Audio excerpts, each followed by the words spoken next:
welcome to a first Wednesday, but it's Friday, so I don't hope to confuse you too much. And this is a first Wednesday that was rescheduled from February 3rd, I believe, so we're all mixed up, but that's okay. Ignat will set us straight.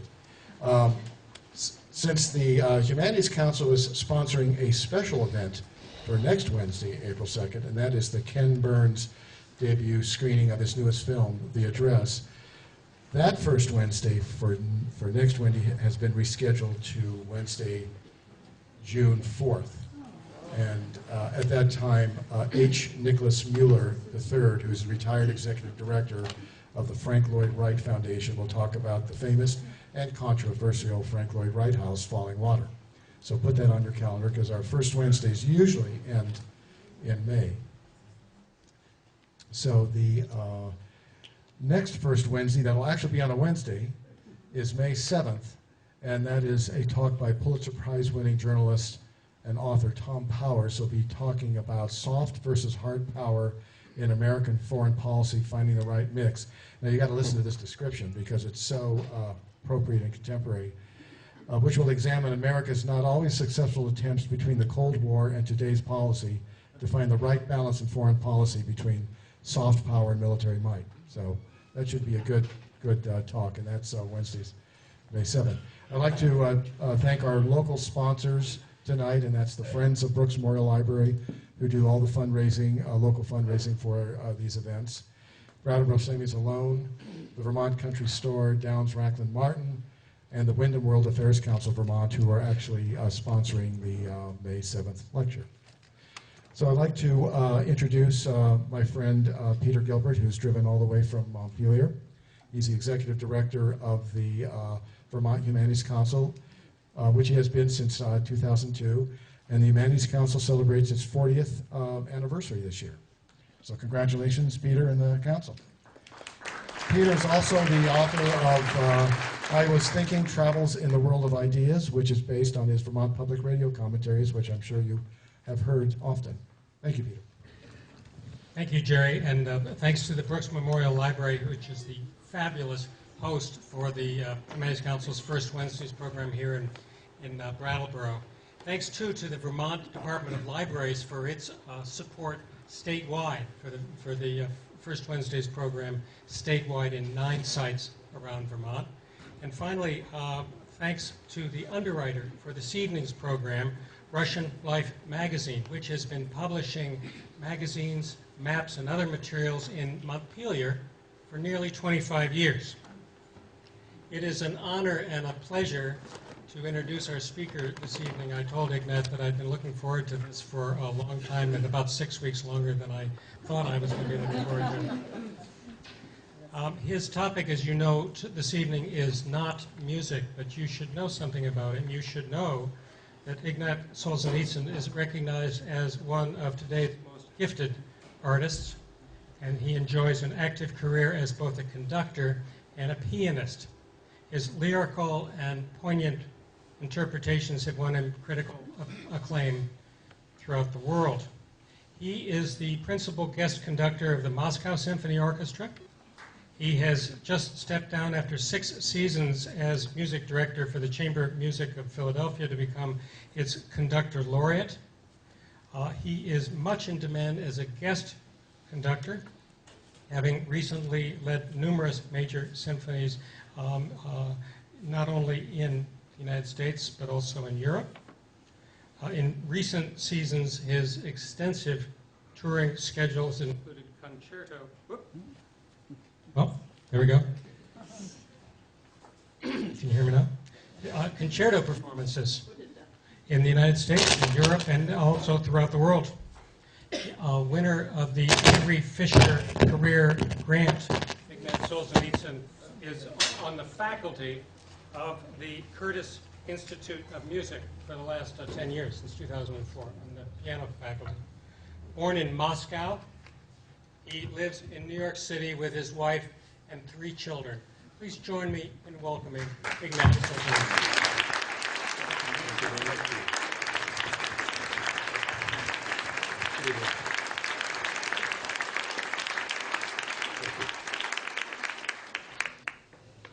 Thank you very much, Peter Gilbert and the Vermont Humanities Council. Congratulations again on your wonderful anniversary. Happy to be part of it tonight and celebrating that throughout the state of Vermont. Thank you to Jerry Carboni and the Brooks Memorial Library for hosting this event. Thank you all for coming, even though this is not the regularly scheduled time it was supposed to occur, as Peter referred to already. You will forgive me if some of the technological things don't go completely as planned. Let's expect a snafu, and if it doesn't happen, we'll be a step ahead. Peter referred that this is not my métier. I wear another hat in my regular life, but I do have occasion once in a while to speak about my father, various aspects of his work, and to share details that are probably not available to you in the course of your reading or learning about Solzhenitsyn. The specific topic tonight, riding the red wheel in Vermont. It's tricky to talk about to an American audience or an English-speaking audience because, unfortunately, to date, not the entire book, and it's a massive book, has appeared in English, for reasons that are to do with quality of translation and the length of time it takes to produce and so on and so forth.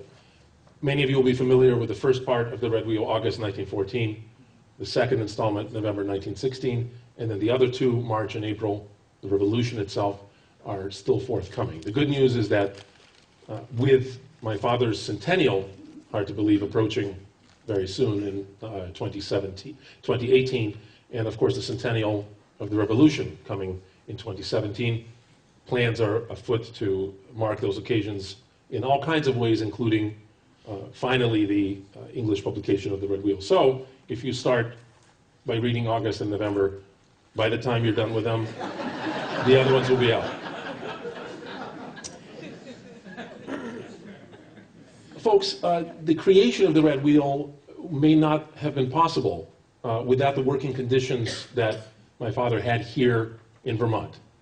As many of you know, in the little town, Cavendish, about an hour's drive north of here. So I want to take a moment to recapitulate how that happened, how Solzhenitsyn and our family came to be in Vermont, why it happened, and then the aftermath. So we begin in 1974, which, for those of you who know the basics of Solzhenitsyn's biography, is after, of course, the war, after his first arrest, 8 years in labor camps, cancer, near death, internal exile, meaning in the desert in Kazakhstan, and then eventually being allowed to return to Russia proper, the publication of One Day in the Life of Ivan Denisovich, which must rank among Nikita Khrushchev's greatest mistakes from the point of view of the Communist Party that he headed. Then that increasing battle with ever rising stakes against the regime, the Soviet regime, then his second arrest and expulsion in February of 1974. He was arrested, he was charged with treason, he was expelled. Many of you are old enough to remember how big this news was worldwide. For those who don't, I suppose I might remind you, just for context, that Solzhenitsyn was feted by presidents and prime ministers, kings and queens, literally, film stars, and of course fellow authors. Hundreds of letters poured in every day. Dozens of people came every day to our house in Zurich to meet Herr Dr. Solzhenitsyn just for 5 minutes. Universities conferred honorary doctorates, publishers extended carte blanche contracts, countries offered citizenship. Every important media outlet wanted an interview, or many interviews, and the London Times judged Solzhenitsyn to be, quote, the man who is, for the moment, the most famous person in the Western world. But Solzhenitsyn was not much interested in all the attention. intuitively sensing that it presented a grave danger to the great work of his life and the huge artistic goals he had set for himself, goals that he knew he still had to fulfill. In fact, almost immediately upon landing in Germany, and here we see a rather remarkable photograph. I'm sorry it's not the best quality, but this is outside of the home of Heinrich Böll, who was a very esteemed author in his own right. He welcomed my father as a fellow free spirit, and my father stayed at his house for the first couple of nights in the West. So this is outside, and you see the pandemonium outside Bill's home. And at that time, my father disappointed these reporters because his response, he came out and he made a very brief statement. And his statement was, quote, "I said quite enough while I was in the Soviet Union. Now I shall be silent for a while." And they didn't really understand how that's possible now that he was out in the free West, why he wasn't prepared to speak and speak and speak. And he sensed that he had to conserve his energy at that time. He had said everything that he needed to say. And that attention became almost immediately too much to bear. And he began to think about relocating elsewhere, somewhere not at the crossroads of Europe and by extension of the world. Why Vermont?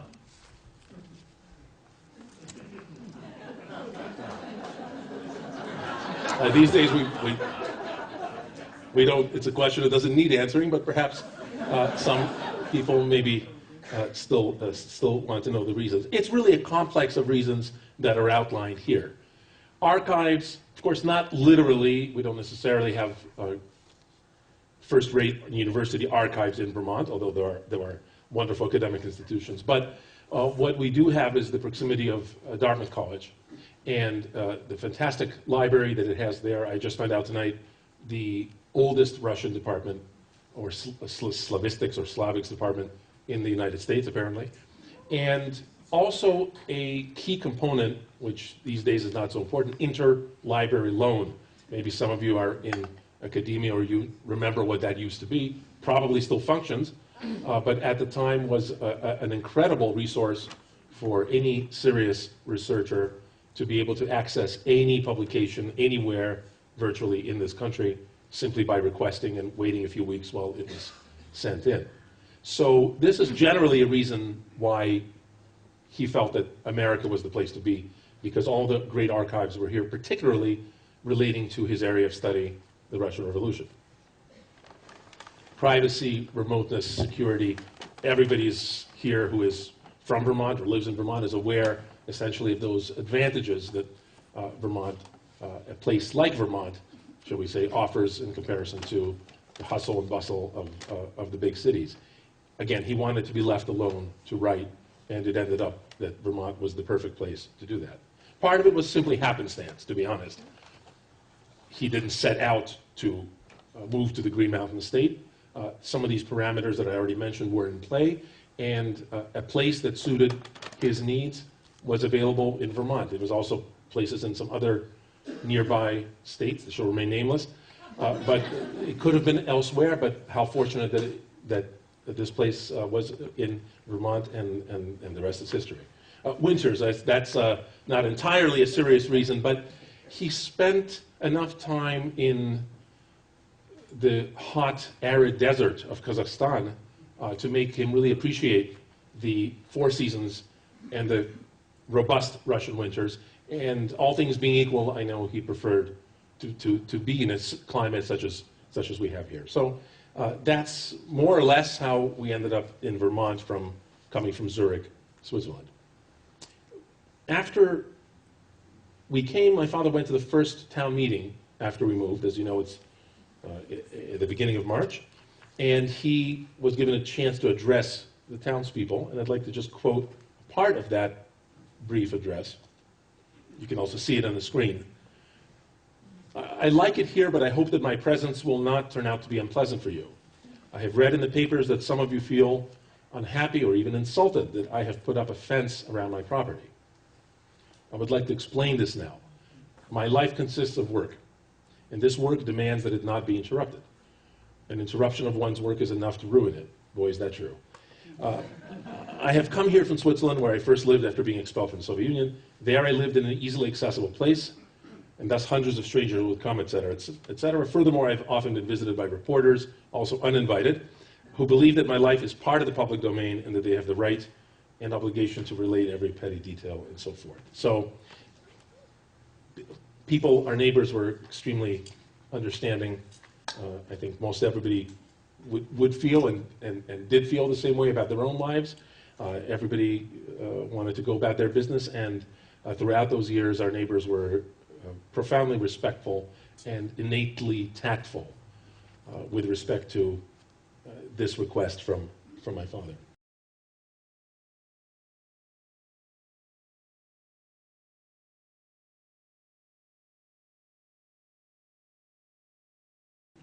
So, we're in Vermont. The work now can proceed apace. How did it unfold? For the first time in his life, Solzhenitsyn had the security, the physical security, physical space, the quiet, to be able to work really the way a writer should work, or certainly the way he wanted to work. So there we have just a picture of a writer in his study, able to work all day long. He worked in the winters in there, and then in the summertime he liked to work outside. This is not a very high quality reproduction, but nonetheless he constructed several tables for himself, including this stand-up desk, where I think he was ahead of the curve, where with the workplace ergonomics that everybody talks about now. He liked to work standing up already back then. Now, anyone who has written or published a book, or been involved in the publication of a book, I'm sure many of you here, in one way or another, are aware what's involved in its production. Secretaries to type the manuscript, colleagues to offer advice, and peer review, agents to sharpen the marketing pitch, copy editors to harmonize spellings, to find typos, even issues of house style, fact checkers to ferret out any possible inaccuracies, inconsistencies, editors, of course, to work with the author on the finer points of style, even content, graphic designers to prepare the book's layout, choose a font or fonts, provide the overall look and feel, and many other things I'm neglecting to mention. Because of the circumstances of our exile, because being away from his readership, being away from the natural surroundings, and indeed being very far away even from Manhattan and the great publishing houses there, all of this had to be done totally in-house. And it was done in-house by the three adults in our household, by my father, by my mother, and her mother, my grandmother, and with a little help even from us children. My parents, she indeed acted as his typist, as his proofreader, as his critic, as his editor, as his supporter. Someday, and this is already happening today in Russia, she is alive and well and living in Moscow, but with him being gone now, little by little, more and more avenues are available for scholars to research. I think in the future scholars will marvel at the depth, intricacy, and copiousness of her comments and his work in progress. And there, at times, very passionate debates about characters, about plot lines, about cuts, the necessity of cutting passages or not, and so forth. I remember sometimes, they never argued, but they argued passionately about passages in his works. I remember going to sleep to the sounds of very heated debates at times. Here is quite a fascinating picture. You were looking at a fairly typical page of the Red Wheel. It's one of about 14,000 such pages that they produced together during that time. Now it says 6,000 pages is the length of Red Wheel. Of course, he wrote many other things as well. So this was what their, in addition to the oral arguments, this is what it looked like. So she would, first of all, typeset the works, and then she would write her remarks in one color. And then he would respond in writing, saying, and you can see here, plus means he agrees, and a minus he rejects it, or further discussion, and so forth. And what is especially valuable here is that this entire debate is preserved. It's really a diary of the creative process, and it's preserved for the future, providing an extraordinary insight into the evolution of how a work of art, how a great novel in this case, comes to be. So just a short word about the indispensable involvement of my mother. There was also my grandmother, her mother. You see her here. She, having worked a long career as an aerospace engineer back in Moscow, Ekaterina Svetlova, some of you in this room remember her and met her. She played a crucial role in any tasks involving precision, involving patience, involving hand-eye coordination. For example, in this photo, in chiseling umlauts and accent aigu and every other kind of strange symbol that wasn't available on the machines back then, and we'll talk about those in a moment. So she had to produce them in a way that would be imperceptible, ideally, to the reader holding the book in his hand. It shouldn't look like a handmade or homemade adventure. So she had an important role in her own right. Children, as I mentioned, also were involved in the work as well. Our parents thought that by bringing us in some degree into their work team, that they would not only profit by the exploitation of child labor, but also give us an opportunity to work closely with language, which of course was the most important thing maybe in our family, language and the meaning of words. Really to understand what their work was all about. As an aside, I'm often asked, when did you first realize that your father was who he was, that your father was a great writer, that your father was such an important figure? And I don't remember exactly when, but I feel like I've always known it. And I think the reason I don't remember not knowing it is because little by little, as we were growing up, we became part of, again, I want to emphasize in a small way, but became part of that, of the work. So it was just an organic process. We knew early on what it was that he did and why, more or less, why he was doing it. Here's a brief clip. Now, I'm not sure if you'll be able to hear the sound very well, but this is a rather lovely clip, a short video clip from a French documentary film. One of the few times that journalists, or in this case a very prominent French television presenter, a book presenter, they do have shows about books in France, and I guess these days on C-SPAN also in this country.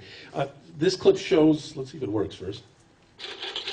This shows my older brother, Yermolais, tape les textes de son père sur une imprimante qui donne des pages analogues à celles d'un livre et sur lesquelles Solzhenitsyn portera plus tard ses corrections. And helping with various tasks, of which there were always too many. And then that morphs right away into my younger brother, Stefan, and he actually speaks very, very beautifully here for a very little boy. Stéphane, le plus jeune, lui aussi aide son père. Qu'est-ce que tu fais, Stéphane? Я печатаю первую машинопись словаря, написанного. So he's explaining, obviously, what it is that he's typing in. It's a dictionary that my father was putting together of rare Russian words. Разные слова, использованные век и больше назад, которые сейчас в русском языке не используются. Цель этого словаря – это расширить русский язык с того места, как он сейчас есть. So, now, you saw what my other brother was using to type there, and I'd like to just move to this next photo. And I'd like to talk just for a moment, because again, you won't hear this elsewhere, about the technology involved in pulling this off. in the days before. Now, I know that some people here use computers all day, every day, and some people here may not realize that things have moved on from this, so there's a whole spectrum. But, you know, this was state-of-the-art at the time, the IBM Electronics Electric Composer.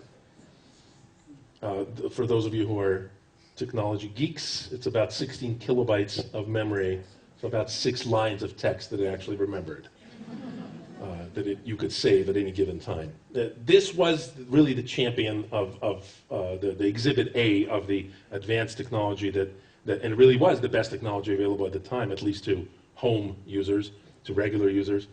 And I would say that this was quite an impressive machine, but also very temperamental. And it constantly was breaking down. Literally nobody visited our house more often than the IBM repairman. He was there, it seemed, every week. He would come in the morning, he would work in the morning, he would have lunch. My mom would make all the Russian cakes and everything, so he would have a long lunch and then work again and come back the next day, and it seemed it would take a long time to fix it. Then it would work for a few weeks, and then it would happen again. So just a couple of pictures, really for fun, of what was involved in producing this, that it needed ribbon, really like a typewriter. So it was more or less an electric typewriter, so that's the ribbon that was used. This was really a kind of an amazing thing. Maybe some of you remember these. It's a beautifully engineered font heads that, very frail, and these letters would peel off very easily. But any font you could think of or that had ever been designed, you could get, but the trouble is, of course, it was only one at a time. And so we'll talk about that later, but the difficulty and the incredible hassle of changing from one font to the next is something that to anybody younger than 30 years old is incomprehensible. Then there was, of course, so this is what I'm talking about.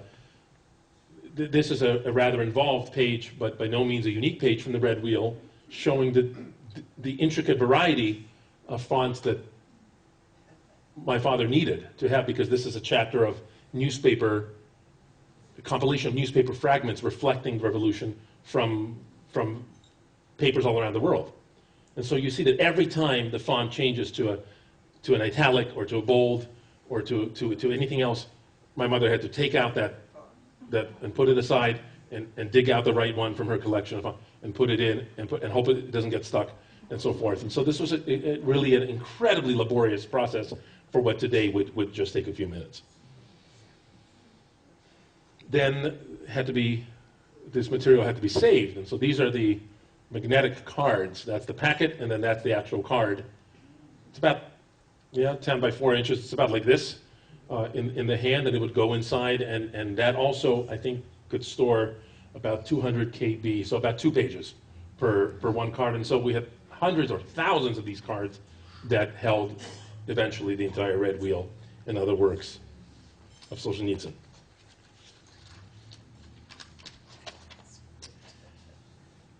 The final product, the result of all this labor, ended up being these very beautiful thick sheets of matte chalk paper. I wanted to bring some with me, but I couldn't find it just now. They were coated in the reverse side with this light green coating, and the text was perfectly laid out on the front side. These sheets were literally shipped. The actual paper was shipped to typography, to a letterpress in France, where they were simply photocopied and the books came out. And what you see here is one such book. This is the 8th volume of the collected works. So the IMCA Press, or YMCA Press, was the publisher, the premier Russian emigre publisher in the West, in the center of Russian culture in the West, Paris. But the imprint actually said Vermont, Paris, because it was a joint effort, and frankly, all the effort was on this side, because they just put it out, and everything was done. So, and you saw more or less what it looks like. I also wanted to show a photo of inside, but you already saw some of how the layout was. I think this speaks for itself. My father said it was by far the most productive years of his life. the 18 years spent in Vermont, and you can see the result right there, as it happened exactly 20 volumes.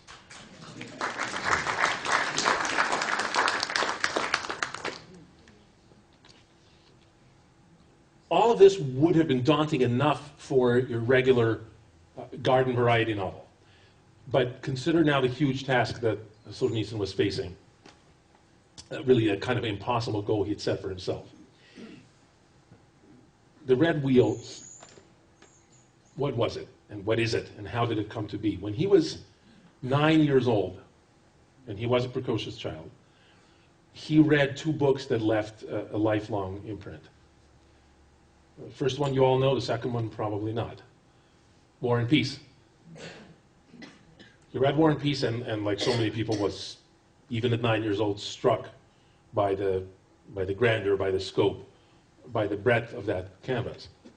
The other book was memoirs of one of the key figures in the Russian Revolution, Shulgin. Memoirs of it. He was a deputy of the Duma, and he had wrote brilliant, very powerful, emotional memoirs of that time and of his work, and of course of his ultimate complete failure, because he was one of the, shall we say, more or less good guys, was swept away by the Bolsheviks when they came in. And so when he read those two books, he knew he wanted to be a writer, and moreover, he knew he was going to write this book.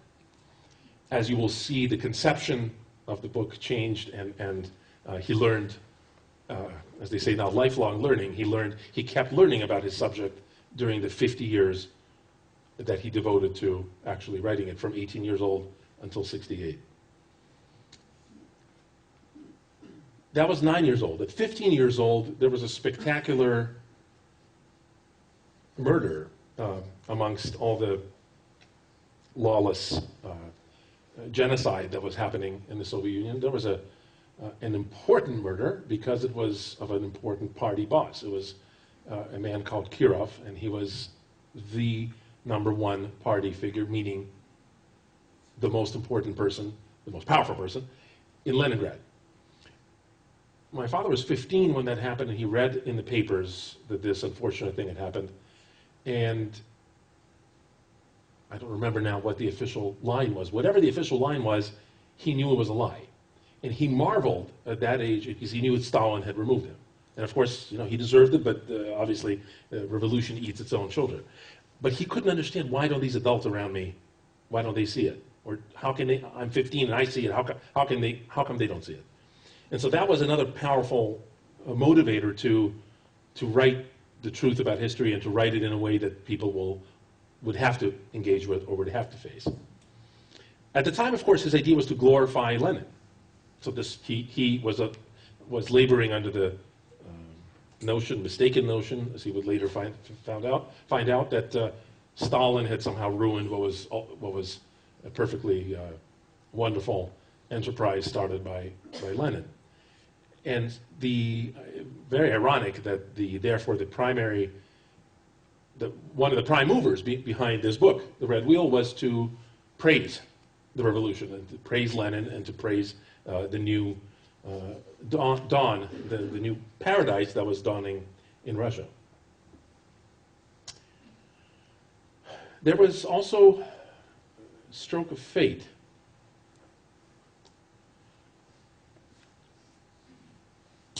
When, as a young man, of course, World War II came, and he volunteered, enlisted. Didn't want to take him at first because he had poor eyesight, but eventually they enrolled him in artillery school, and lo and behold, he was an officer, and he was marching into Germany, into East Prussia. It's just, map gives you an idea, those of you who aren't geography buffs, where that is, the easternmost reach of Germany, traditionally. And this was quite extraordinary. He took it almost as a providential sign, because, of course, it was precisely in East Prussia that the great catastrophe, the so-called Samsonov catastrophe of World War I had occurred. That was the place where, just weeks into World War I, or the Great War as it was then known, the Russian army suffered an unimaginable, catastrophically stupid and decisive defeat in East Prussia, and really the outcome of the war many historians feel was already predetermined there, at least that Russia could not win. And so here he was, 23 years later, marching through the same villages, the same towns where this had happened. Moreover, his father had volunteered in that war and had fought in those same villages and those same towns. And so he obviously felt also a great connection with him, and it was another reason that he said, I need to describe this, what happened in August 1914 on the fields of East Prussia. Now, here's a short clip of Solzhenitsyn himself describing this. I think it's just in Russian, so you'll bear with it. It's very short. If you would just bear with me, I think it still gives you an idea. He's asked about the human and inhuman aspects of war, and about this idea of World War I and World War II, and his father and himself, and what is the meaning of that front in both world Aleksandr wars. Solzhenitsyn, que vous avez lutté contre les nazis de 1941 à 1945. So you vous êtes yourself entré dans fought against the l'armée Nazis from 41 comme to simple 45. soldat, vous avez terminé comme capitaine, vous avez été 2 fois décoré. Et je me disais en lisant cette histoire de la guerre de 14, je me disais qu'au fond, vous devez être très fasciné par l'aventure à la fois humaine et inhumaine qu'est la guerre. So it seems that you were fascinated by the human and inhuman aspects of war. Ну, у меня еще так совпало здесь, видите. Я задумал это повествование еще до войны. Я избрал Восточную Пруссию, избрал Самсоновскую катастрофу, и вдруг, волею судьбы, я в эту войну пошел точно по этим местам.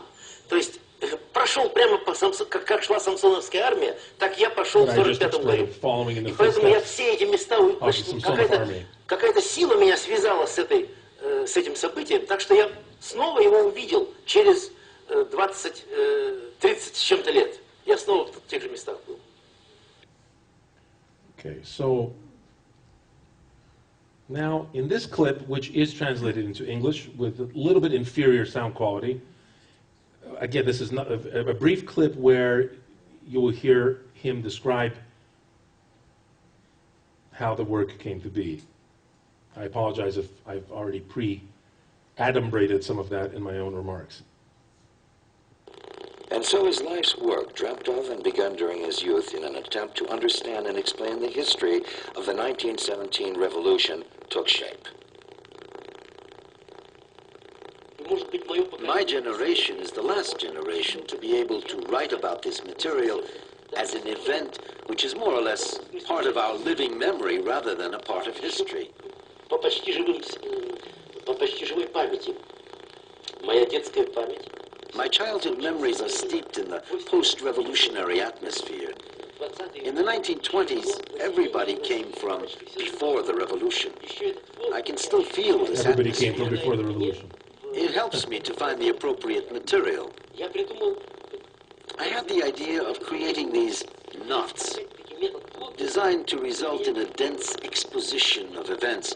This method involves finding the critical points in the curve of our history. In mathematics, such points are called nodal points. I consider these nodal points, these knots, in their most dense form. Вот эти узловые точки, как узлы, я их беру в большой плотности. То есть беру 10. I take 10 or 20 days of continuous narrative. I always choose those points that determine an event, not necessarily an external event, but an internal one, where history is at a turning point. I write about these 20 days in detail, explaining them from all sides. I break off between two knots, which is how the idea of knots was formed. You know, the funny thing about these clips that exist and entire films and so forth is whenever there is voiceover, such as this, I'm always struck by the contrast between what I perceive to be very vivacious and active father, very engaged and with beautiful mimicry and gestures, and this very ponderous, slow voice, the way that a Russian writer is supposed to sound, maybe, but I've noticed that in this clip. But if you were, I don't know how closely you were paying attention or were able to hear what he was saying, he's talking about these knots, these nodes. And this is really quite a striking thing that I'd like to now just to talk for a couple of moments as we come to the end of my remarks. How was this red wheel organized? Follow the evolution of his design. So we already said that he was planning to describe the October Revolution, the glorious October, the triumph of Lenin, the new dawn. He came quickly to see, well, not so quickly, eventually he came to realize that it wasn't much of a revolution, it was really just a coup d'etat. It was an event that just happened overnight, and although it had far-reaching consequences, its own inevitability had been predetermined. So it wasn't October, it was February, the February 1917 revolution. That was the key to Russian history and indeed perhaps world history in the 20th century. Then the need to go further back and to explain the roots of February. February didn't just happen. Why did it happen? How did it happen? So he goes back to August 1914 and the Samsonov catastrophe. But why did Russia enter the Great War? With the anniversary of that war upon us now, many of us have been reading books about that war, reevaluating the madness, the really utter senselessness. You could say every war is senseless, but there was nobody had a stake in that particular war, really. Why did it happen? And so my father felt that if Stolypin had still been prime minister, that's outside the bounds of our discussion today, but a great statesman, maybe the only great statesman Russia had prior to the revolution, he would not have allowed Russia to enter this foolish war, certainly a war that had really nothing in it for Russia to gain. And so he goes back further. Well, as this happened, he began to understand that there were key points, moments when, as he explained in this video, either the actual crucial events were occurring right at that moment, or the seeds were being laid for an important event down the line. And so, I think we go to our next slide. What is a node or a knot? That can be translated in different ways. I think node says it better. You have here the various definitions of node, but this is the one that, as a mathematician, he had in mind. A point at which two branches of a curve intersect, each branch having a distinct tangent. And so this idea that these historical plot lines that are not visible to the naked eye, that are by definition intangible, do come into tangent contact and then result in explosive consequences.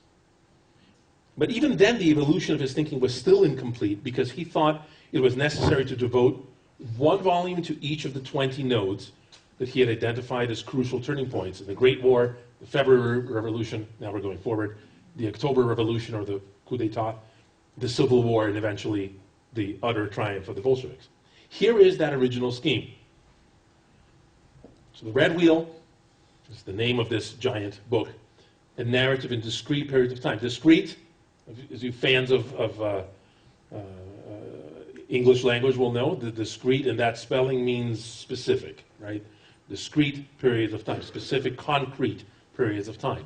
And so he had identified these 20 nodes, from 1 to 20, as the key points that we were discussing here.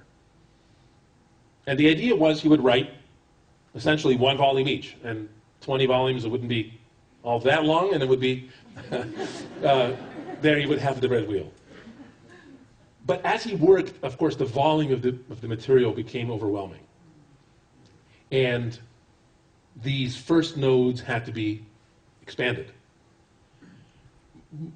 More importantly, he realized that the logic of the material already dictated there was no need to go on and finish this, because by April, that's node 4, April 1917, and that is the last installment of the red wheel, as you will see here.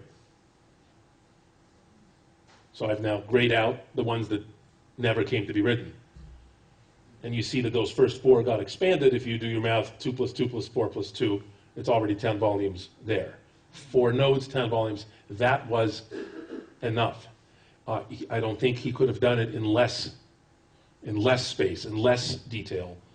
But he also realized after April, once the provisional government, once the Tsar abdicates in a very, one might say today, flippant way. Wasn't intended to be flippant, but did he know what he was doing, to what he was consigning Russia's future? And then the utter lack of will and lack of foresight on the part of the provisional government.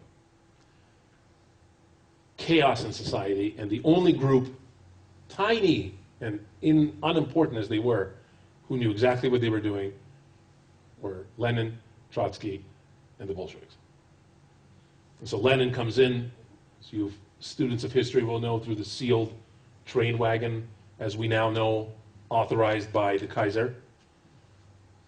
It was a huge risk and a huge secret, of course, at the time, but he's allowed to pass through the war theater and arrive famously at the Finland station, and in St. Petersburg, Petrograd as it was known then, and the rest was inevitable. I'd like to play one last video clip in which my father then explains the mechanics. You understand now, I hope, the conception and the design of this book. Now, a little bit about the mechanics, going back to, if you will, almost the technological aspects. How do you put this together? Let's see. This is very brief. I don't think there's English here, but then I'll just translate or explain. Take a look at that machine as well. Расчленяю на маленькие кусочки. И эти маленькие кусочки кладу в свою систему. Здесь у меня та система, из которой я могу строить роман. И так сперва надо разбить все, что там я нашел. Разбить по мелким кусочкам, вот по всем вот этим вот. А потом соединить из разных мест, что идет в главу. Потом я перехожу туда, и там у меня формируется глава. Ну вот эта вот система, для того, чтобы раздробить на много десятков кучек, вот эта система и требует такой работы, чтобы не менять. So, how do you, all that material that was coming in through the interlibrary loan and through books that were being sent, journals and newspapers, he would divide it, he would categorize it, break it down into these tiny bits. Dozens of categories, and you see these categories laid out here on this table. And this was like that for years. This wasn't, this was his system. For years and years, material would be added to these categories. He would work through it. He would then craft his chapters, and he pointed to the table over here. He would then create, he would write, and he would put things together in the actual book, and that would go over there. What he used to do this, I think, is our next slide. Yeah, you can see these, again, this is just a small sample of those dozens and dozens of categories. They would go by date. They would go by geography, geographical regions. Moscow and St. Petersburg and the different aspect, the different timelines of the revolution that were happening there. Of course, the major characters, the Tsar, Lenin, Trotsky, Kerensky, and the rest. His fictional characters that are intertwined discreetly into the red wheel as well. That's one at the top of that pile. And then even unexpected categories, дети, children, птицы, birds, animals. These were things he wasn't planning to, write in a nature encyclopedia. This was simply threads of news stories or of recollections that were important enough that he thought they could give a certain flavor, and that he found places to put them in the red wheel. So, and then something else that I'd like you to see is this sea of microfilms. Again, it's, I suppose, a very outdated technology, but if you notice that machine in the corner, yet another kind of antediluvian machine in that last clip, that was the microfilm reader that he used to pour over hours and hours, day after day after day, week after week, for years and years. Here's a close-up, maybe you could read a little bit more here. Most of these came from the Hoover Institution at Stanford, who were very generous, and it was and remains today the premier source for papers on the Russian Revolution. And so These are various papers, books, everything you could imagine. And so he would take the, each one was a box, and some of you have worked with microfilms, and take the reel out and more or less put it in that contraption, and then there was a light, and more or less just a way to read. You could do the same thing, it would be more tiring against the background light. And he would take all his quotes for newspapers and eyewitness accounts and the rest of it from here. So there you have it. That's how the Red Wheel was designed, and that's more or less how it was implemented again, specifically here in Vermont during those 18 years of exile. So critical was that, what were the logistics, if you will, of his life here to the completion of this task, that though he longed to go back to Russia as soon as possible, and of course did, and spent the remaining 14 years of his life there, he delayed his departure somewhat, his return to Russia, so that he could finish the Red Wheel here, because he knew he wouldn't have that peace and that opportunity and that space and everything else that we've talked about here today to complete this monumental task. I wanted to finish today by reading a little bit from the Red Wheel, but we may be up against time. I know that people, I think, will want to ask questions, and so I think I will, with your permission, let you do your own reading of the Red Wheel. Again, August 1914, November 1916. As you know, the first two installments have been out of print, are coming back into print this year. They're coming back into print this summer. So, and will be available ebooks and iPads and Kindles and all of that stuff as well. And then, as I said, by the time you finish with those, the translations, we hope will be ready by 2017. So with that, again, I'll forego my reading and leaves a little time for any questions you may have. Thank you.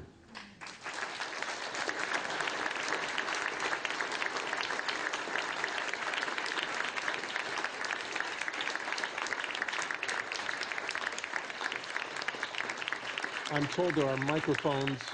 We have microphones that if people will just wait until we have someone give you a microphone. If you feel very confident in your vocal capacity, then I think you can feel free, but otherwise it's probably would be helpful if you would wait for the microphone to make sure everybody can hear you, please.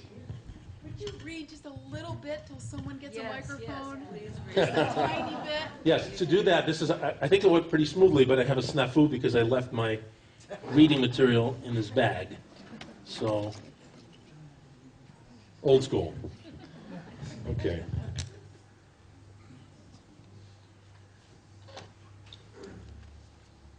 Well, this is quite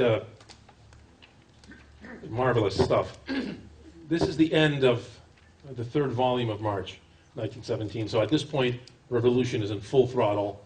The Tsar has abdicated on March 2nd. This is now March 9th, which, in the incredible compression of those days, I think to everyone seemed like an eternity when events like that happen in history. I neglected to mention something else that's crucial about the Red Wheel, and it's the idea of how to write it, is that every chapter is written, most chapters, some of them are officially neutral, but most of them are written from the point of view of a given character. So he writes chapters from the point of view of Lenin. And as much as he reviled Lenin, and the more he studied him, the more he reviled him, the writing is quite extraordinary, and because one really ends up rooting for him to succeed. It's written with this incredible sympathy and really getting into, I think, and critics have said extremely successfully, into the mind of really this psychopath. But also, a genius in a way. So that's the idea, is that we will understand these characters better if the writer tries to become them. And so this is a chapter that is written from the Tsar's point of view. And the Tsar, Nicholas II, is a character that he is very critical of, but at the same time finds, I think, a lot of compassion. So the Tsar is, now that, emasculated, really. His power is gone, and he's now allowed finally to join his family after the deed is done. So he's back at Tsarskoye Selo at his summer retreat, and he's really in a kind of in a state of stupor. The chapter is called Produced for Inspection. On the Tsar's return to Tsarskoye Selo, his retreat, his first hours were spent with his children. First with the heir, Alexei, the heir to the throne, whose room was brightly lit since he had already recovered. Next, he saw his daughters. This narrative, of course, picks up from the previous Tsar chapter, so many pages before. The elder princesses were on the mend. Everybody had been sick. Little Anastasia, his youngest, was still unwell, while Maria, who was seriously ill, lay in a fever in a completely darkened room. She could not fully take in the fact of her father's arrival and drifted between wanting to make sure he really had come and rambling on about some mob of terrible men who were coming to kill Mama. After spending only a while in their rooms, Nicholas could feel what a burden his dear wife had borne in tending all these sick children at the same time, especially in times like these. But Olya and Tanya were simply elated at father's homecoming. Though they were still lying down, they assured him that they were really quite better now. To them, his arrival put an end to all their woes. That was all they could talk about as they squirmed around in their pillows. Now we're all together again, Papa and Mama. We're not afraid of a thing. Alexei had cheered up too, and Nicholas took him in his arms and hugged him, not speaking and trying not to betray how lost he felt. Talking had become such an effort for him. While Benkendorf was present, this is a kind of chief of staff or his trusted courtier. While Benkendorf was present, he tried to speak of trivial matters, but habit and all the self-possession he could muster were unequal to the task. There was such an aching, hollow feeling within him that all he could do was shut himself away, close his eyes, and lie in silence, stiff and numb. Powerless now to evince any sign of life, Nicholas could not bear to be alone with anyone other than Alex. And that was his nickname for his wife, Alexandra. Alex. The heir to the throne is Alexei. And they went down to their private rooms, locked the doors behind them. Walking in the park was forbidden. House arrest. But Nicholas could replenish his strength by spending a few hours with Alex, slumped in silence. He had to go through this interval of wordless immobility in order to emerge revivified. Alexandra made him lie down on the couch. She sat beside him, applying cold, damp cloths to his brow. By the way, virtually every detail is factual from diaries or from eyewitness accounts or from something. And then, of course, the psychology, by definition, is a guess. The Empress's chambermaid did not so much knock as gently stroke the door.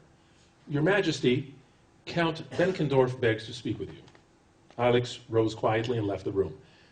Agitated and embarrassed, his narrow side whiskers a-tremble, Count Benkendorf told a garbled tale of how some commissar or other from the Council of Workers' Deputies, this is just all coming in the last few days, some Council of Workers' Deputies has been set up, he has arrived and His Majesty must appear before him. Appear? The Empress snapped angrily. She could still feel her own reserves of strength, and her sense of responsibility grew even as those of her royal consort waned. The Tsar has not scheduled any audiences.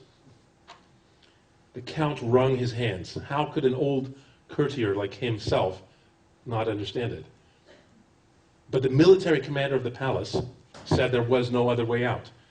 Would it please Her Majesty to hear his explanation in person? As always, the man's duties, the man's decisions fell to her lot. In his present condition, Nicholas, was incapable of deciding for himself. So the Empress walked through into the green, obviously the point of view shifts to her. The Empress walked through into the green drawing room just as she was. The dress she wore for tending the children had become her habitual attire. And there she received Staff Captain Kotzebue. Kotzebue explained that he had no choice. He was powerless to argue with the Petrograd Council, this Council of Workers' Deputies. And the council wished to assure itself that His Majesty was indeed still there. It was enough to make you choke. But where do they think he's got to? Where else could he possibly be? However, Kotzebue held his ground. If it came to a clash with the council's forces, that would spell trouble for all concerned. But with a great deal of difficulty, they found a way of arranging things peaceably. And really, it would be quite a trivial formality, not too burdensome for His Majesty. He did not have to receive this commissar, nor talk to him, nor even greet him. The plan was that upstairs, at that place by the picture gallery where the corridors intersect, the Tsar would walk along one corridor without stopping. And this commissar would watch from the other corridor. And that was all there was to it. The commissar would be surrounded by armed officers from the escort regiment. He wouldn't be able to move or give any offense. There was nothing for it but to agree. Being virtual prisoners, they hardly had much choice in the matter. Yet the Empress knew the state she had left the Emperor in. Would he be able to appear at all, mute and enfeebled as he was? But surely this business can be put off for a couple of hours, even just for 1 hour. Alas, would that it could. The staff captain was deeply worried. In an hour, any chance of a peaceful outcome might be lost. Her Majesty cannot begin to imagine what dangers have already been averted. Obviously, she had to give in. Alexander went to prepare Nicky. He was lying on his back, sunk in a drowsy torpor, his mouth half open, groaning. Her heart bled to see him like this. What had he done to deserve this new suffering and humiliation? She cradled his head in both hands and caressed him as she woke him. He had trouble comprehending what was going on. But why? Where do I have to go? What for? But he believed her. Onerously, laboriously, he raised himself a little, then sat up. He changed out of his dressing gown in the bedroom, putting on his household cavalry uniform. He always changed swiftly and easily, a habit acquired in the army. His eyes and his many deep wrinkles showed up like pits in his somber face. Alex made the sign of the cross over him, and he went out to join Benkendorf and Dolgorukov, though it was hard to say whether he had understood or was still in a daze. Thank heaven he did not have to speak to anyone. It was just like taking a little stroll along the corridor, since, after all, the park was out of bounds now. But how shameful even a stroll could be for a deposed monarch. They went up to the second floor. Benkendorf respectfully explained to the Tsar when and where and how he was to walk, as far as the room of his valet, Vokov. Oh, and it had to be done without headgear. Had he understood, or had he not? He took off his hussar's cap and placed it on a windowsill in the corridor. Benkendorf himself hurried on ahead with Dolgorukov to take up their positions, while the Tsar was supposed to linger here for 2 or 3 minutes. Then he set off, as if oblivious or sleepwalking, as if he were not involved, not even present at all. He opened the broad paneled doors himself. Beyond them, down where the corridors crossed, beneath glass roofs that now scarcely let through the light of the dying day, every single lamp was brightly lit. The pain made Nicholas screw up his eyes a little. He walked along slowly, aimlessly. 3 paces from the intersection stood the commissar, dressed in the uniform of an official in the military commission, but wearing a large, shaggy, Caucasian fur hat on his head. One of his short legs was thrust forward. Behind him, 2 tense officers stood guard. And it was impossible to miss their unnatural position, right hands resting inside their pockets. There too stood the staff captain of the Uhlans. It's a regiment.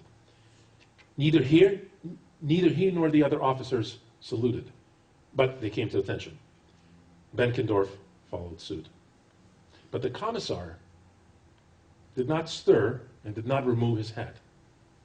He stood there with that same wild appearance, 1 foot forward, as if he had taken a step toward the Tsar. And nobody told him, too late perhaps, to get his hat off. And no one could bring himself to reach out and whip it off for him. In the silence that fell, you could hear people breathing. There was something tentative about the Tsar's steps, not at all his usual way of walking, with a faint, resonant tinkling of his spurs. As he walked, his very gait conveyed his bewilderment. What was he supposed to do now? And having no hat on was odd. It made it hard to hold one's head up firmly like a military man. His haggard appearance, the inflamed eyelids and drooping bags under the eyes, his limp mustache, how he had aged. All he had to do was cross the junction of the corridors as quickly as possible without looking around, not so much as a sidelong glance, and walk away, make his escape. That was all. But the Tsar could not pass by without noticing the tense group of men standing off to one side. He naturally turned his head towards them, then slowed his step, then changed direction, took a half step this way, then another, searching their faces in confusion, baffled at first as to why they were standing there, and why in this odd configuration, and who is that in a snake-like fur hat. But more serpentine still were the eyes. The hatred in them stung and burned. The commissar's face was contorted. He quivered as if in a fever. Confronted with this stark manifestation of pure malice, the Tsar stopped, came to himself, and sensed what was before him. His ravaged, swollen face revealed lucid understanding, and with it, utter enervation. He swayed slightly from one foot to the other. One shoulder twitched. And he was already turning to go, but could not refrain out of politeness from nodding farewell to the group. He nodded and set off unsteadily, not walking off in the same direction straight ahead, but back the way he had come.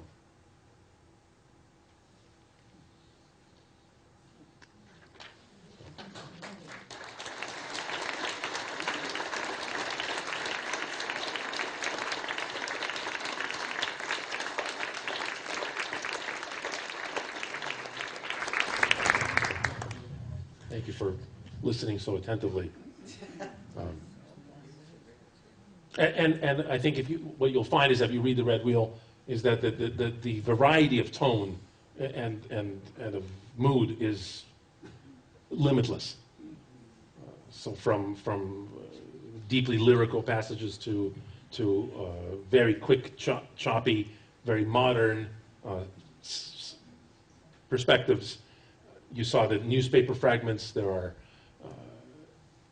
screenplay fragments where an image is so powerful he felt it could only be, like in Dos Passos, could only be shown as a movie, as a film. And so he has certain 3 or 4 pages in a row that are written as a screenplay with cuts and with pans and with and those are some of the most striking passages in the book. So the variety of tone is tremendous. Thank you so much. That was really captivating and engaging. Appreciate your making that trip. Could you talk a little bit about just quotidian daily life? Like, did you bring friends home? Did they go to school events? Did you go shopping? That kind of stuff. Well,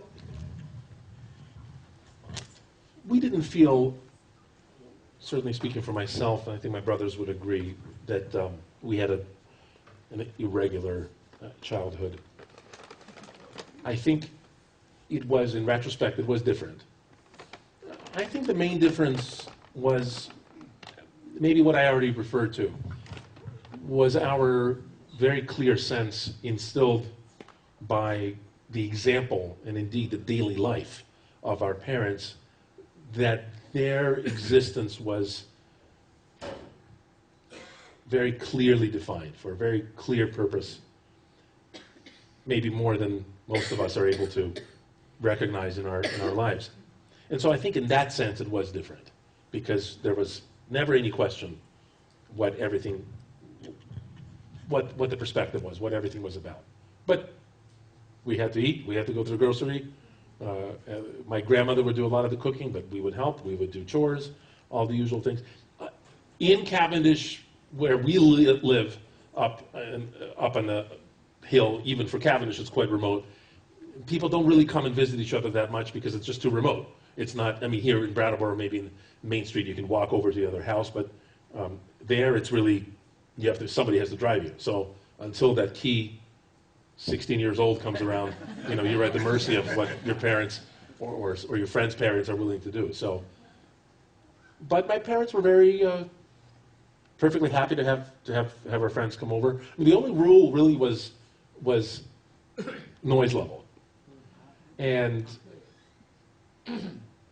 even that was somehow, I think 3:30 was more or less when we came home from school, and that was the time that before which, if it was a snow day or if it was summer or whatever, that before which time we weren't supposed to make a lot of noise. For example, play basketball, and the basketball's a very loud sport, right? And so every time, especially when you miss a shot, and so we were asked not to do that, but otherwise, I think it was reasonably normal.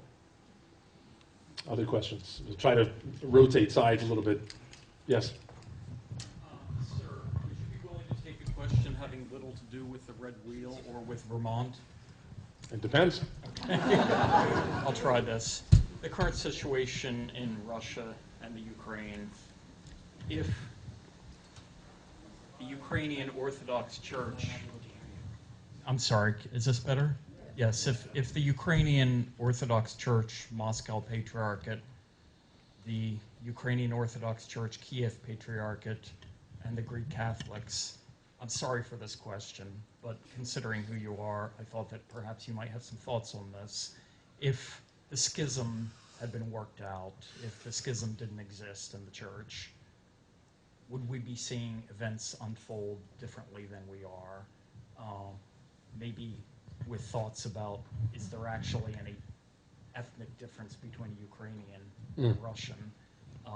Is this part and parcel of a broader historical process? Well, I was expecting probably the first question to be about Crimea or about Ukraine. So it's good we delayed that to a second question. But to be honest, I wasn't expecting, and please don't take any offense, but I wasn't expecting such a thoughtful question as you've asked, precisely because it's natural that as we follow current events, whatever they may be, I'm gripped by this tragedy of Malaysian Flight 370 and this ever deepening, every day the mystery deepens, what happened and the various theories. And the point is if we have any right to call ourselves human beings and to have sympathy for each other and empathy, then of course we care about not just about what happens next door, but what happens around the world. So obviously the very tense situation in Ukraine, in Crimea, in Russia has been on everybody's mind. But I was expecting really just a kind of a political question. which I'm really, frankly, less interested in answering, precisely because the situation is very complex, and its roots go deep and go a long way back in Russian history, in Ukrainian history, in the Polish-Lithuanian history, in the mix, because Ukraine changed hands so much. And I appreciate your attempt to place it in that context. I would hesitate to give a clear answer on the somewhat esoteric question, very important question of the administrative divisions amongst the churches. Just parenthetically, Ukraine is a place where East meets West. One of the ways that illustrates that in a very picturesque way, one might say, is the notion of the Uniate Church, where, very briefly, Orthodoxy is over here in the East, Catholicism is over here in the West, then eventually Protestantism and the Reformation is another story, but the East and West. And right on that battleground in the Ukraine, a compromise was devised whereby the rites and the pageantry, the beautiful music, the incense, the iconography of the East would remain, but loyalty would be pledged to the Pope in Rome. And so Uniate, a kind of best of both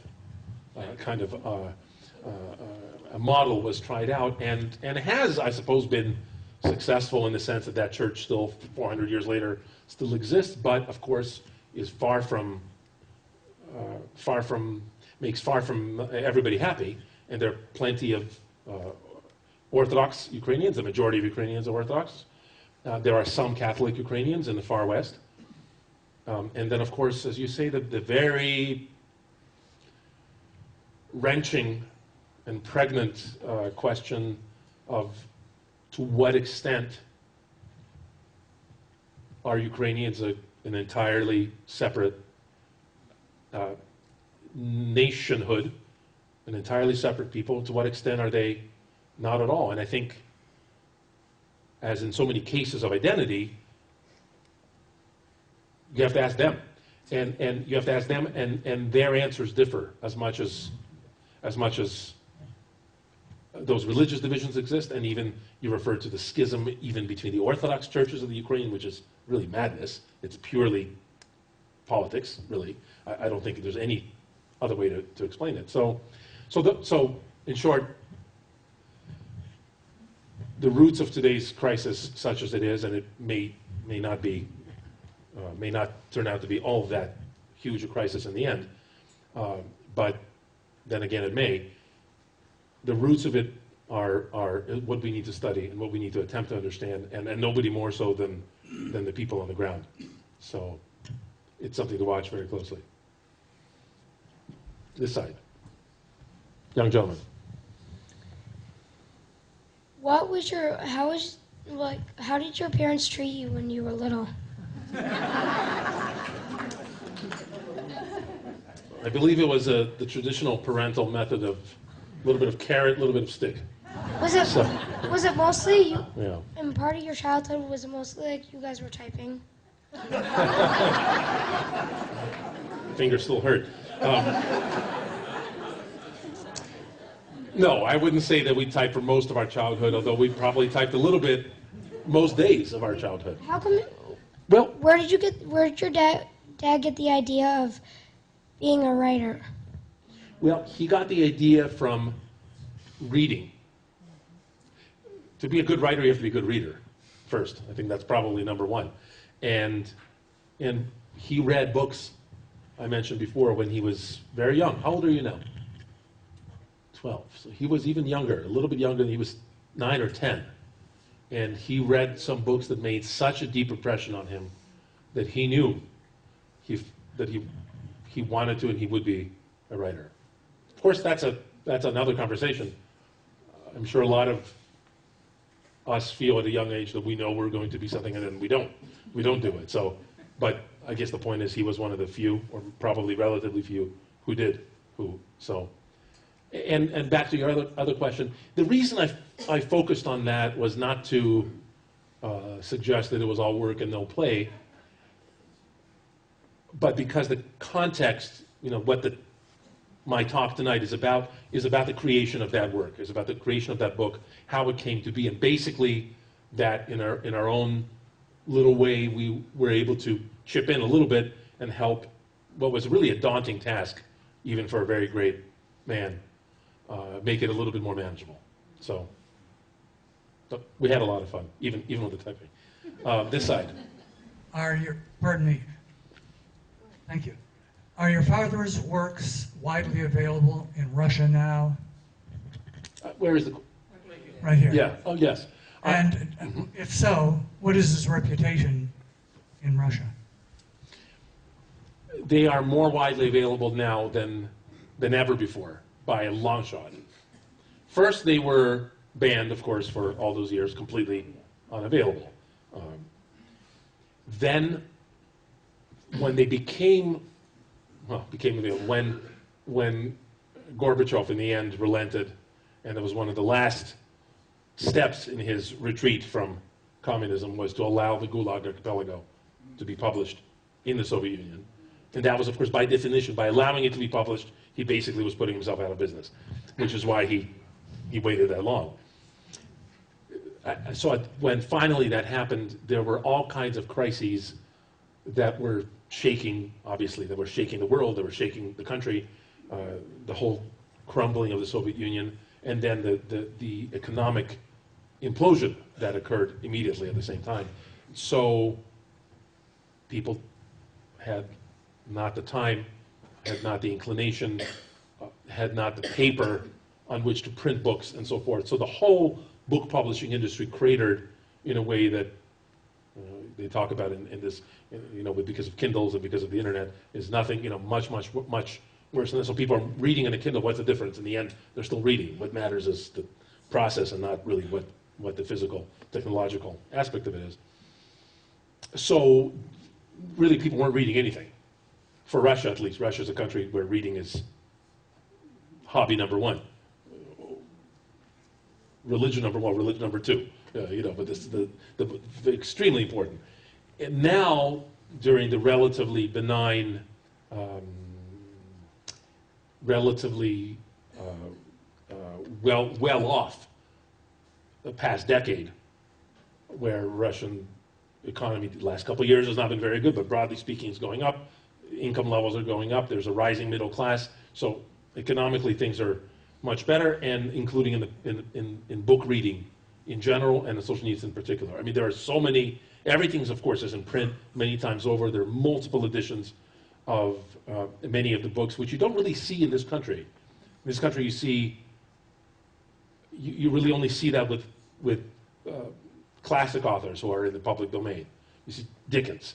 You can go into the bookstore and you can see one edition of Oliver Twist and another edition of Oliver Twist and a hardback and a leather and then another competing paperback. But even then, maybe 2 or 3 or 4, and then only an Oliver Twist, but not the Old Curiosity Shop or Dombey and Son. So, and there you see First Circle or the Gulag, or indeed the Red Wheel, appear in multiple editions in large formats, small formats, everything you would like, and so that's extremely encouraging. And not just Solzhenitsyn, but Dostoevsky and Chekhov and Tolstoy, and indeed many other authors who are working and writing today who have a lot to say and who I'm glad are being read. So basically that's an encouraging area. Yes, ma'am. In the original setup of, is this on? You had your father had 20 nodes that he was following. I'm wondering how far did he get into researching those remaining 16 that never got written? Where's that research now? Is the family going to ever make it available to another historian that would possibly do justice to his original founding? And a second question is, did you and your brothers decide not to return to Russia with your mother, or do you reside in the U.S., and if so, why did you choose not to go back? Both my brothers live in Moscow full-time. I go to Moscow a great deal. and spent a lot of time there, of course, professionally and personally. In my field, in the profession of musician and a touring artist, the question of home is a little bit less clear in the first place. Home is, in some ways, home is the concert hall. Home is the audience. And maybe, to put it somewhat grandly, the music itself. And that's what's always with me, and wherever I am. So that's the second part of your question. The first part of your question about the rest of the missing nodes, the other 16 nodes. Yes, the research is copious and quite fascinating, and will be made available beyond any doubt. Will be made, to one way or another, for anyone who wants to take it further or just to study it and see what. But there is also an interesting side note to this that I think you'll appreciate. He was even while being completely convinced that 4 was enough, and that there was no need. Not only did he not have the wherewithal to continue in one lifetime, but as I explained, it was already clear. You read those, everything's clear. But of course, he, on some level, regretted. I wish I could finish it, or I wish I could have. And what he did to put a little bow on it, what do they call it today? Closure. Is to publish in, if you remember, Node 4 is April 1917. At the end of April, and when it comes out in English, you will see this exactly the same way reproduced in the English edition, or you can see it now in the French translation, for example. The outlines of those nodes are at the end of the book, at the end of April. In a completely utterly unpretentious form, and they're just outlines, but they are intense reading, and that's really fast forwarding through those key moments. And again, the idea of nodes. He describes this, and then he jumps to here, and he jumps to here, and so nothing is described in between. But even at that fast forward warp speed of these outlines, you almost get a sense of history proverbially jumping off the page. So quickly do these catastrophic events unfold. So yes, it's a great reward, I think, at the end of the Red Wheel to have that as a parting gift. This side, I promise to try to be fair, so this gentleman here. Yes, absolutely. Okay. Is it on? Yeah. Okay. I've just been watching the Sakharov conversations, and in these conversations. Oh, these are available to us through Netflix, by the way. He speaks a little about. We're talking about a documentary film made by one of the great filmmakers of Russia or any country, Sakharov, all the awards and Golden Palms and Cannes and maybe Oscars as well. Anyway, Aleksandr Solzhenitsyn, very important filmmaker, and he made a documentary film, which is really just conversations between him and my father. It's very slow and utterly. I don't know what there is in it of great filmmaking. Well, but it's absolutely riveting. For its absolute lack of artfulness. It's something that many people have. I'm amazed how many people have brought it up, as you are. So pleased to continue with your question. Okay. So the dialogues with Solzhenitsyn of Aleksandr Solzhenitsyn. Well, he speaks surprisingly little about his time in Vermont, except to comment on how the birds don't sing, and the differences in the trees and things like that. But one of the things that really intrigued me was that he talks a lot about his influences, particularly Karamzin and Platonov. And I'm wondering if you're aware of any other literary influences that impacted the Red Wheel in his writing. Sure. He wrote about that. I don't have to guess. He spoke about it at different times and wrote about it. There are influences in spirit, in worldview, That would certainly be Dostoevsky. There are influences in stylistic approach, where, again, having read War and Peace at 9 years old, he was, I think, remained in love with Tolstoy's style, I think, for the rest of his life, even though they often differed very severely on philosophical issues. There was an author, I mentioned Dos Passos, not so much philosophically as in terms of certain innovations, and I mentioned the screenplay that I think Solzhenitsyn took a step further, if you will, as naturally one does when one borrows from someone and then builds on that. There was an author he considered his older brother, Mikhail Bulgakov, who, of course, is one of the great names in 20th century literature.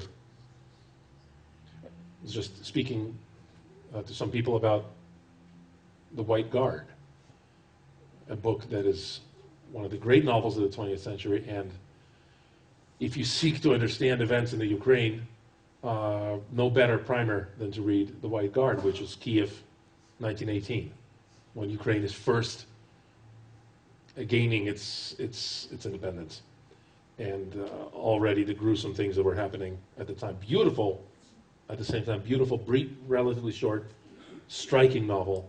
Bulgakov, even more famous probably for Master and Margarita, just one of the great names. And so Bulgakov was someone he felt very close to. There are others, but those are some names. He, I think, was always delighted to acknowledge any debt that he owed to those who came before, or indeed were writing at his contemporaries. Akhmatova,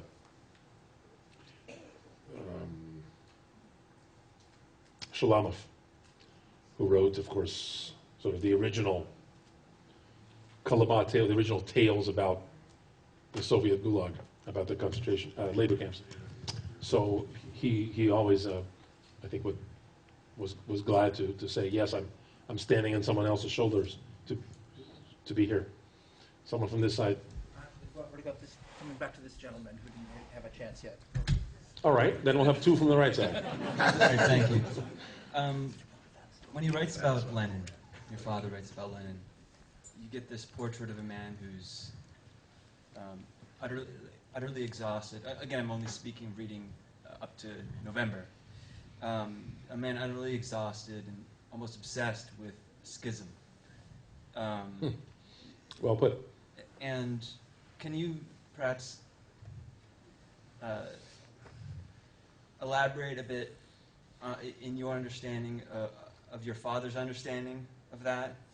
Those notions, those themes of schism and exhaustion in the person of Lenin, and also your father's.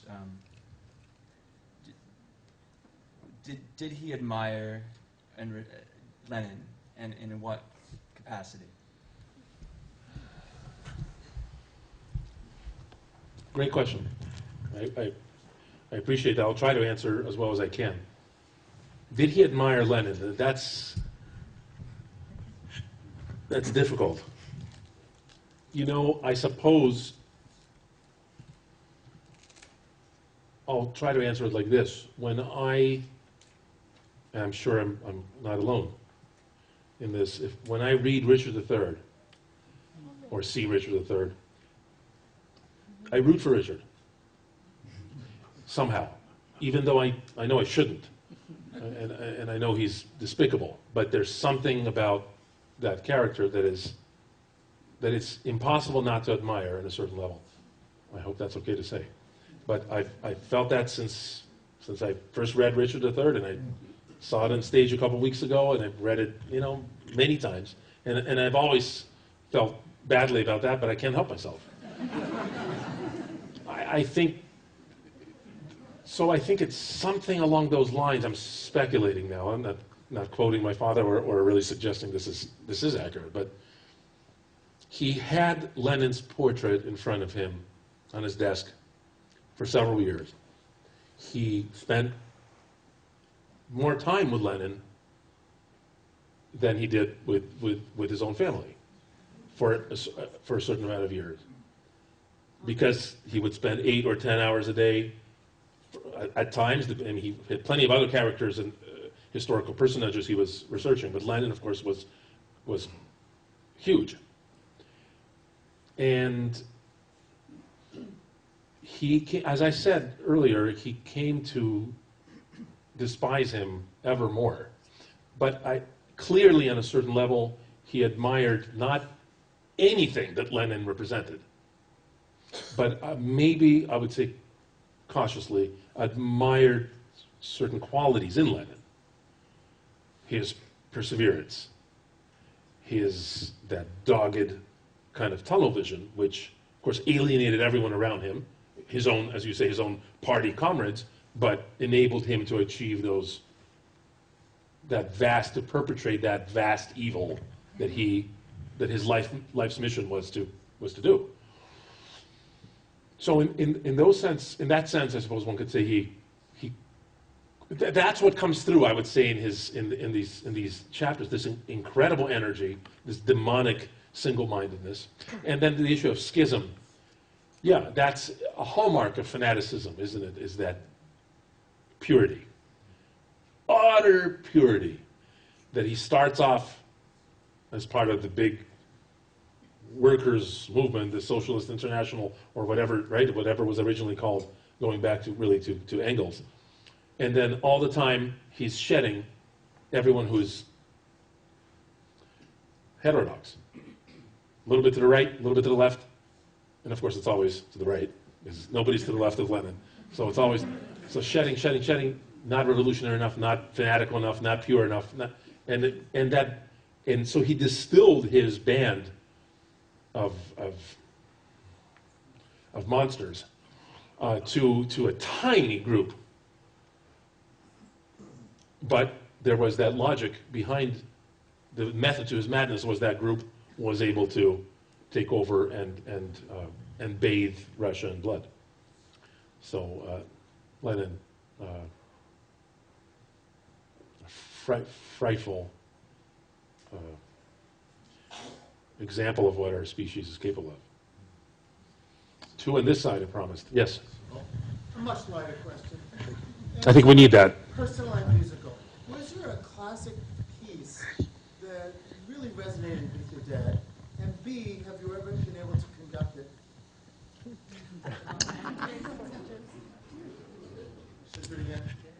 No, I think people heard the question is about music, and there was a specific. Yeah. I couldn't name a piece, not because I don't want to, but because I can't. I can name some composers. Yeah. Beethoven, Schubert, Tchaikovsky, Bach. So they're not dark horse names.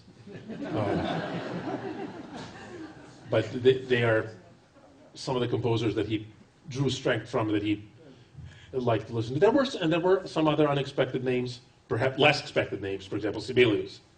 Sibelius is not in everybody's list. It's not so much on my list of composers I feel very close to, but he was very fond of Sibelius. And the other part of the question, yes, did I conduct works that he particularly loved? Yes, absolutely. I mean, again, I can't single out, but for example, Beethoven symphonies.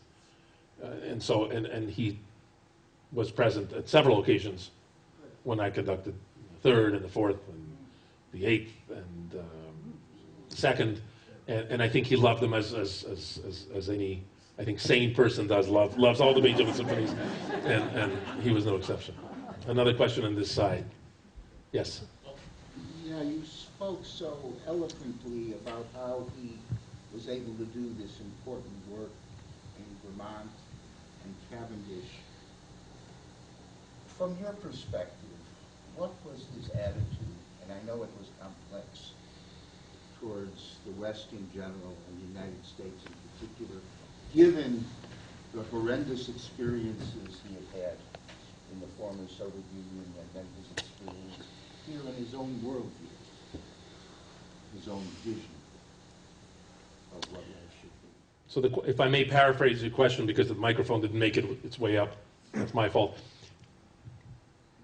My father's attitude, broadly speaking, attitude to the West, as I understand your question. And the United States. In the United States in particular.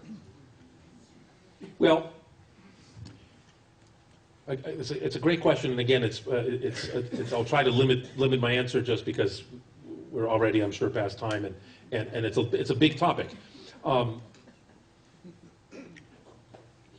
First of all, America came as a great positive surprise in his life. I say that because in 1974, 1975, in those years that we were living in Switzerland, no different from 2014, America was looked down upon by European elites. As far as I can see, nothing's changed. So there was that sense that everybody, that he imbibed in a way with the air in Europe. Not so much in Russia, which of course Soviet was a different situation, but in Switzerland and France and in Italy, and that America's, all the stereotypes that all of you gathered here know to be untrue. That America's uncultured, that America doesn't read, that America doesn't care, that America doesn't know, et cetera, et cetera, et cetera. So he didn't really he didn't know otherwise. I don't think he held that opinion strongly, but that his default position was probably in that, more or less in that vein. What all the bien-pensants had suggested must be true. Now, I mentioned this idea of have to get away from Switzerland, have to get away from Europe, and just go somewhere where I can write, etc. I'm not going to recap all that. Canada seemed like a good choice, because Canada, as we all know, is civilized and much friendlier and so forth. And so that Canada would be nice. And so he flew to Canada. I think he landed in Montreal, obviously Toronto. I think he landed in Montreal, had speeches, and it was a very public visit at the time, spring of '75, I guess. And then traveled the whole way west by train. You can still do that today, right? The Canadian Pacific Railway, whatever that is. And he was disappointed. I'm sorry for any Canadians here on something. But he was disappointed in the sense, this is of course a generalization, he was disappointed in what he perceived as lack of dynamism in Canada. This is of course a visitor's impression. He might have been completely wrong. But he felt that it was sleepy. He felt that it wasn't up to the speed of the times and the intensity of the questions. Remember what's happening in the world in terms of the communist expansion that is in full throttle in the mid-'70s, and Vietnam, and et cetera, et cetera. So he wasn't too impressed with, again, just broadly speaking. Now, then he came to Hoover, and his first visit, I think it was when he first came to America, was through California. I don't have that sequence exactly correct, but in any case, he saw New York, he saw Washington, he gave speeches, he had meetings, he was already looking for a home. And so what emerged was that America was not only far more impressive than Canada to him, but because of essentially the opposite, because it was dynamic, because it was varied, because it was engaged, and et cetera, et cetera. But also really was unlike all the things that he had heard from fellow Europeans. So that's one aspect of it, is that he wasn't planning to move to America, but he did, and he was so happy, I think, that he made that choice.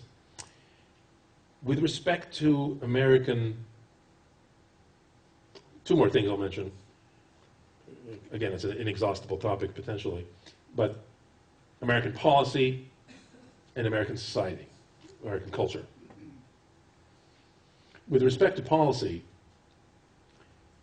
he was profoundly concerned that the West, and by definition America at its helm, the free peoples of the world, the free countries of the world, if you look at those maps, if you look at the freedom map, there's economic freedom, political freedom, Freedom House, the outfit in New York puts that out every year. If you look at those maps over the years, you'll see how small the free world had become by 1975.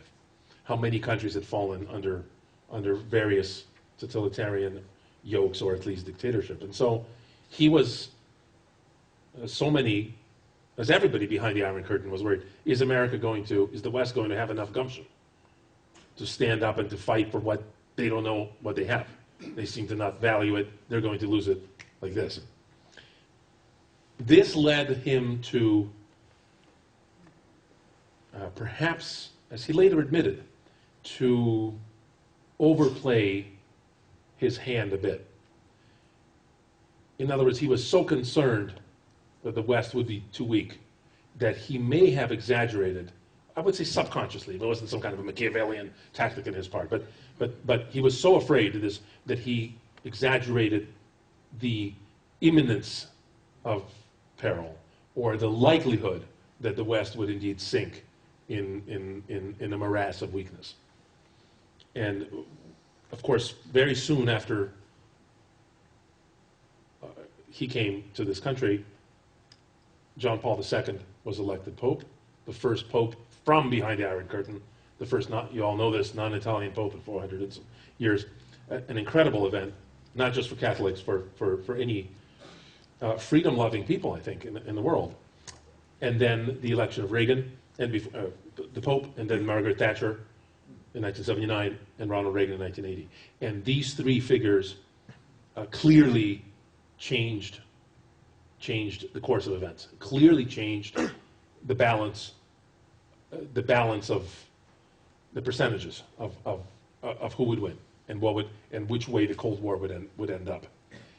And so even as he was issuing his warnings, things were already afoot, changes were afoot, and voters in the case of Reagan and Thatcher, and divine intervention in the case of John Paul II or the College was changing the landscape. And the last thing, I guess, society, culture.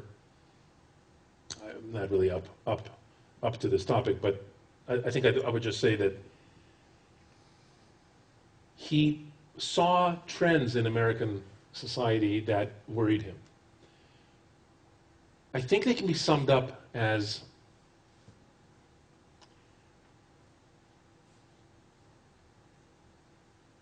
the decadence that comes with a surfeit of freedom. Now, there is no such thing as a surfeit of freedom. You can never be too rich or too thin, they say. Surely you can't be too free. But you can in this sense that you start to take it for granted. And this is, I think that any person probably in this room must be aware on some level of that, the possibility, the danger, whether you felt it in your own life, whether you've seen it amongst your fellow citizens. That's a danger that he felt was very clearly present. And then everything that stems from that. If the benefits and the good graces of Providence are ours to keep forevermore with no price, then everything is allowed. Then everything should be focused on pleasure, on the fulfillment of what I want. And freedom is not about respecting your neighbor, but it's about fulfilling your own wishes, et cetera, et cetera. These are obviously big questions, but those were the questions that concerned him. The excessive, I suppose that's a point of view as well, litigiousness that was already in the 1970s evident in America, probably more so now than ever before. Questions like that, are these healthy trends in a society? Well, I think he would be the first to admit that Western society, American society in particular, proved to be more adaptable and more resilient than he had feared. And by the way, my personal 2 cents on this, as we study democracy, and in particular as we study capitalism, what's striking, for all its faults and shortcomings, what's striking over these, how long has capitalism been around, more or less in the current form, 500, 600 years? And we see the adaptation and how quickly a capitalist, still sounds like a pejorative word, but right, a free market, how quickly those societies, such societies like America, certainly broadly speaking, can adapt and fix the problems, that the excesses or the imbalances and so on and so forth. Far from perfect, but that's the biggest difference between basically a free society and a basically unfree society where inequality and injustice is set in stone forever. Whew.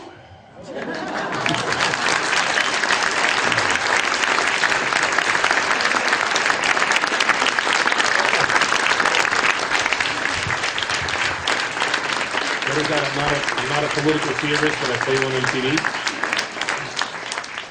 Yes. There's maybe one more question. One more question. Okay.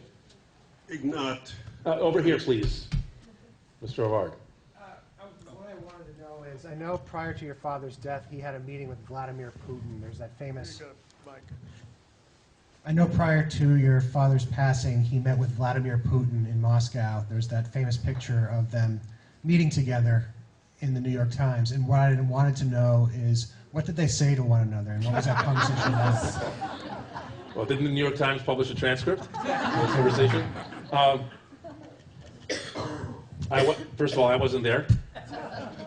I think one of, or both of my brothers were either at the, well, were part of the meeting. I wasn't in town, as they say. So I don't know really what was said.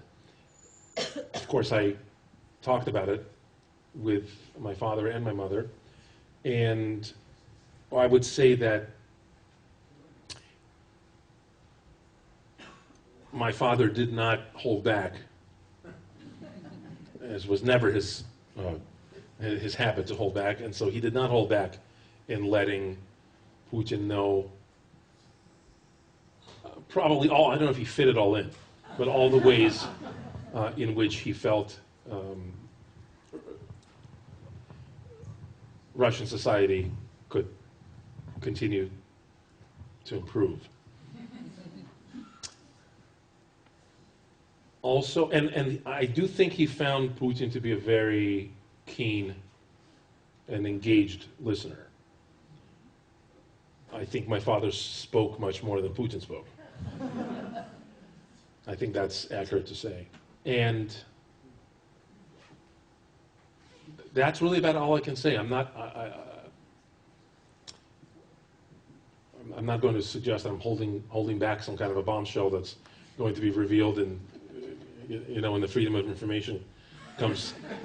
It's there, but for a discussion like that to be frank and one hopes useful and frankly, it can only be useful for Putin. I mean, I don't think it was terribly useful for my father. And it had to be, of course, confidential. And it had to be it had to be frank, and it had to be private, so that one would like to think Putin was able to take what he might agree with, or things that would make him think or reevaluate certain things. To what extent that's happened, of course, is very much open to question.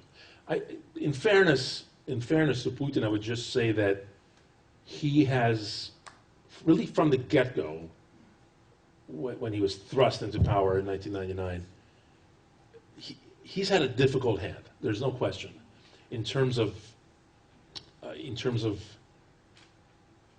the basic number one responsibility of a head of state, which is to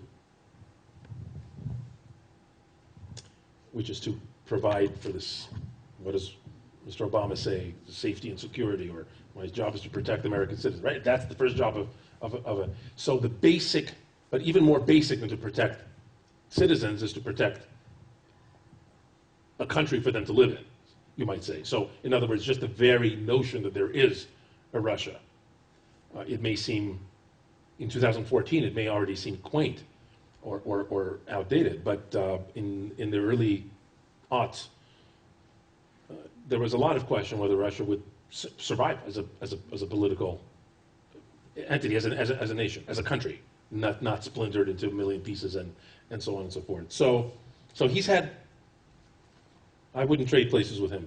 He's had a difficult job, and he's clearly made mistakes, as well as I think some decisions that have looked better with time. And of course, the jury is still out, because as we know, he's going to be with us for a while. So we'll see when it's all over, in whatever year that may be. We'll see what the final jury is. But I think my father has always been open to, as they say, open to dialogue, and open to persuading, from that famous letter to the Soviet leaders, who he knew could never be persuaded, who were at the very opposite end of the spectrum. But he wrote them that letter not because he really felt they were going to act upon his recommendations, but because he thought, well, because he was, on some level, because he did have hope. And he thought, maybe there's one of them in that Politburo who has a conscience. Maybe there's one of them who will at least secretly think, maybe we should be thinking about the future. We should. So he met with Yeltsin. He would have met, certainly, with Gorbachev had he asked or wanted to, which he didn't. So I think he was always open to trying to influence for good, and whether he did have any effect is, I think he would have said very little in the direct political sense. So. Can we finish up just with this last gentleman who got crossed out? Thank you. I think, Mr. Solzhenitsyn, it remains for us to heartily thank you for a very interesting, indeed fascinating presentation on your dad. You have obviously taken over the historian's role in addition to your musical career. I wish that you would continue, and I thank you very heartily. Thank you very much.